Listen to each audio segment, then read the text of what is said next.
Assalamualaikum warahmatullahi wabarakatuh. Innal hamdalillah nahmaduhu wa nasta'inu wa nastaghfiruh wa na'udzu billahi min syururi anfusina wa min sayyiati a'malina. May yahdihillahu fala mudhillalah wa may yudlilhu fala hadiyalah. Yang saya hormati Romo Kiai Haji Murodi wa ahli bait selaku pemilik Yayasan Pondok Pesantren Darussalam, yang saya hormati Agus Solah Muqaddam wa ahli bait selaku pengurus Pondok Tahfidzul Quran Darussalam, serta Bapak Muhlisin selaku guru pendidikan agama Islam. Dan tak lupa teman-teman yang saya cintai dan saya banggakan. Pertama-tama, marilah kita panjatkan puja dan puji syukur kehadirat Allah Subhanahu wa Ta'ala yang telah memberikan rahmat serta hidayahnya sehingga kita dapat berkumpul dalam majelis yang penuh barokah ini. Amin. Sholawat serta salam marilah kita haturkan kepada junjungan kita, Nabi besar, Nabi agung, Nabi Muhammad Sallallahu Alaihi Wasallam, yang kelak kita nantikan syafaatnya di yaumil qiyamah. Amin ya rabbal alamin. Perkenankanlah saya di sini akan menyampaikan sebuah dakwah dengan tema proses dakwah Sunan Ampel. Sunan Ampel adalah seorang wali di antara wali Songo yang menyebarkan agama Islam di Pulau Jawa. Nama asli Sunan Ampel adalah Raden Rahmat. Raden Rahmat mendirikan pondok pesantren yang pertama kali di Ampel Denta, Surabaya. Di pesantren inilah beliau banyak pendidikan para pemuda Islam untuk dikirimkan ke seluruh pelosok Pulau Jawa. Di antara murid-muridnya yang kemudian tampil sebagai tokoh agama Islam.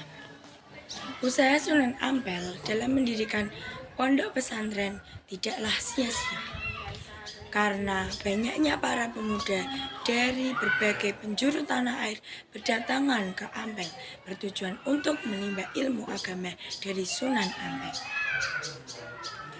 Proses dakwah Sunan Ampel bermula saat Sunan Ampel datang ke Pulau Jawa pada tahun 1443 bersama Sayyid Ali Murtado. Kedatangan Sunan Ampel ke Jawa harus bertolak dari asumsi terjadinya dari peristiwa penting yang berupa peperangan besar yang terjadi pada bangsa Campa dan bangsa Vietnam. Perjalanan Sunan Ampel ke Pulau Jawa sempatlah singgah 2 bulan di Palembang dan berhasil mengislamkan Adipati Palembang, yaitu Arya Dama. Setelah Sunan Ampel dianggap cukup dengan ilmunya, maka dikirim ayahnya ke Jawa untuk menyiarkan agama Islam. Setelah ayahnya meninggal dunia, Sunan Ampel melanjutkan perjalanan berdakwah mengelilingi Nusa Tenggara, Madura, sampai ke Bima. Sedangkan Sunan Ampel seorang diri pergi meneruskan perjalanan ke Majapahit untuk menghadap pada Prabu Brawijaya. Sunan Ampel di Majapahit melakukan penyadaran terhadap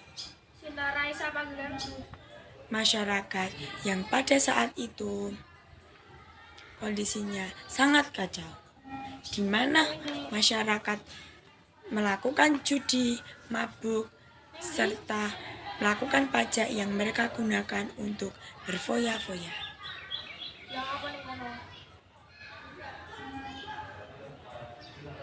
Setelah Sunan Ampel berhasil menyadarkan masyarakat di Majapahit, Sunan Ampel menetap di Majapahit selama 1 tahun. Sunan Ampel melanjutkan perjalanan menuju Surabaya. Sunan Ampel singgah di daerah Kembang Kuning dan mendirikan tempat ibadah, dan untuk pertama kalinya bertemu dengan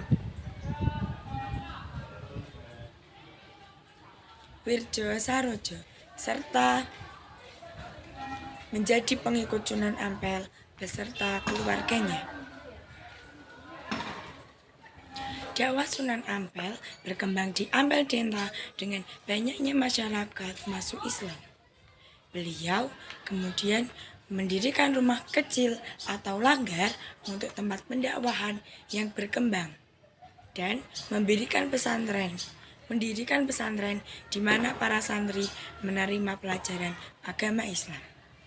Cukup sekian dakwah dari saya. Apabila ada tutur kata yang kurang berkenan, saya mohon maaf yang setulus-tulusnya. Wabillahi taufiq wal hidayah.